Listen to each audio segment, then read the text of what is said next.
talk a little bit more about deepfakes. What is it?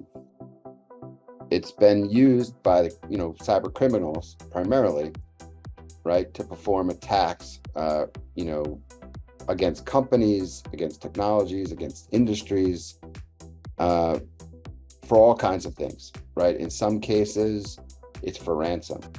In other cases, fraudulent transactions like a fake watch, or to have someone, perpetrate as the CEO and tell the finance department to wire millions of dollars to another bank account, right?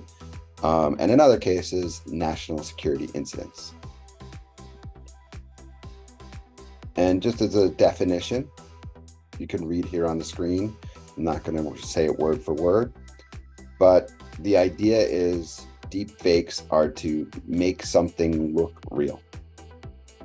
It's basically technology to generate fake images from scratch, right? And audio to create a virtual clone, right?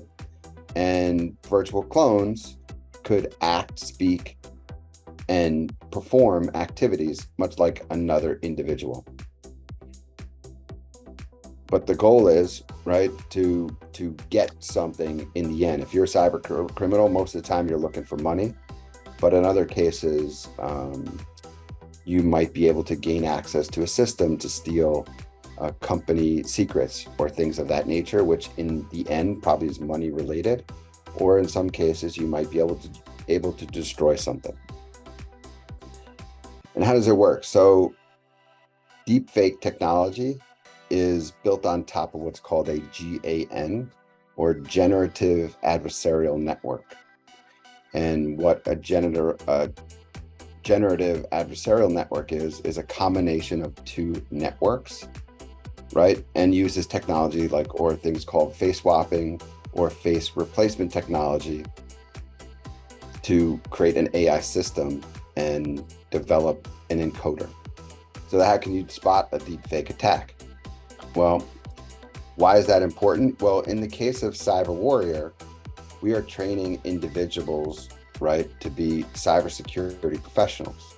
And training individuals to be cybersecurity professionals are giving you the tools and help you to protect companies and individuals, and maybe work for a client, right, to spot deep fakes so you could prevent these types of attacks from having an effect on an organization or an individual, whether that be a large company, Fortune 500 company, or the CEO specifically of that company, or the financial department of such company.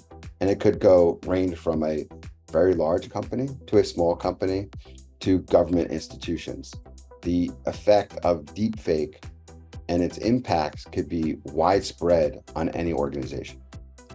And we went over some of these topics already, but I'll repeat them here. And if anyone has any questions, feel free to share in the chat. But unnatural facial expressions, we give an example of that. Unnatural body movements or body shape. A lack of emotion. So if in the Morgan Freeman example, there was this tremendous lack of emotion. There's another comment there in the chat, Jonathan, about the presentation. I don't know how you want to share it later. I think we would share it as part of a video, right? I think that's probably the way we would do that to answer your question, but maybe Jonathan can answer separately in the chat. Yeah. You also might have an awkward facial feature positioning.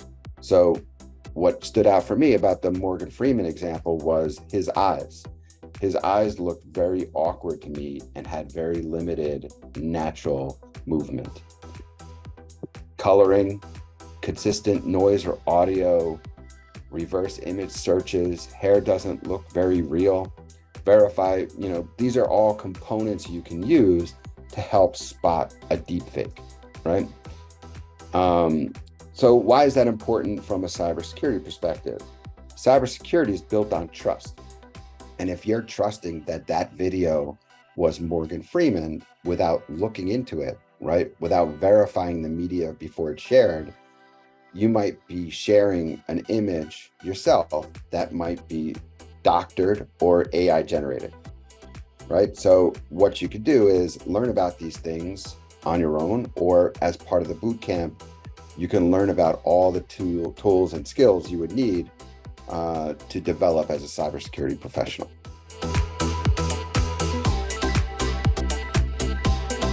So knowing these things with AI, I've sat on a couple of other seminars where they've actually used AI to try to manipulate the deep fake to kind of try to make it more realistic. Have you guys seen some of that?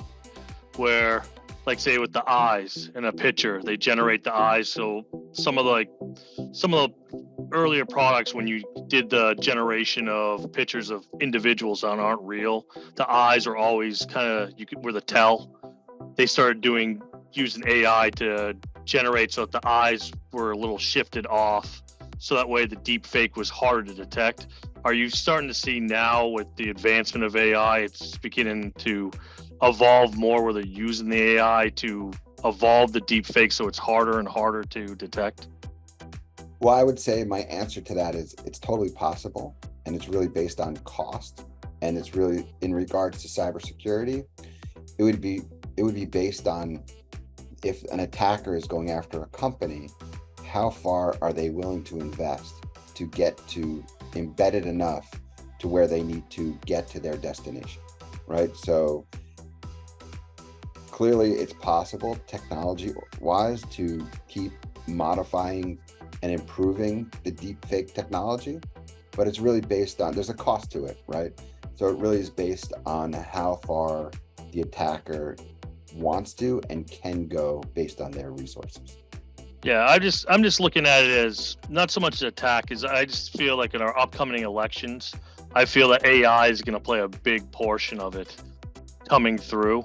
And that's just kind of a concern with where I work at and stuff. So that was just kind of where my question was going to go into. So thank you. We are very lab and capstone driven.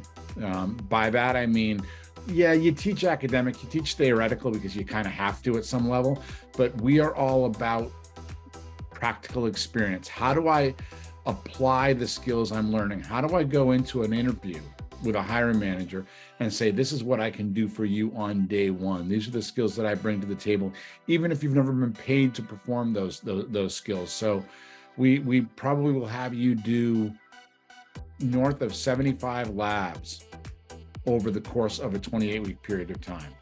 We will have you do 5 capstone projects over the course of that 28-week period of time.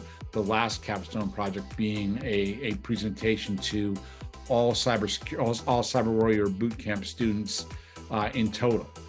So you're presenting to, you know, anywhere from 50 to 75 students on that last capstone project at the end of the program. But treat it as your, you know, back in my day, if you were an art student, you carried around a portfolio with you that you'd bring to every interview, and it was this big black, you know, cumbersome thing that you would show your drawings, your paintings, your graphic art, whatever it is. In the same way, the labs, and we ask you and we mandate for you to take a screenshot of successfully completed labs, and we make sure that we are memorializing all 5 of the capstone projects. So it is designed for you to then go share that information with employers.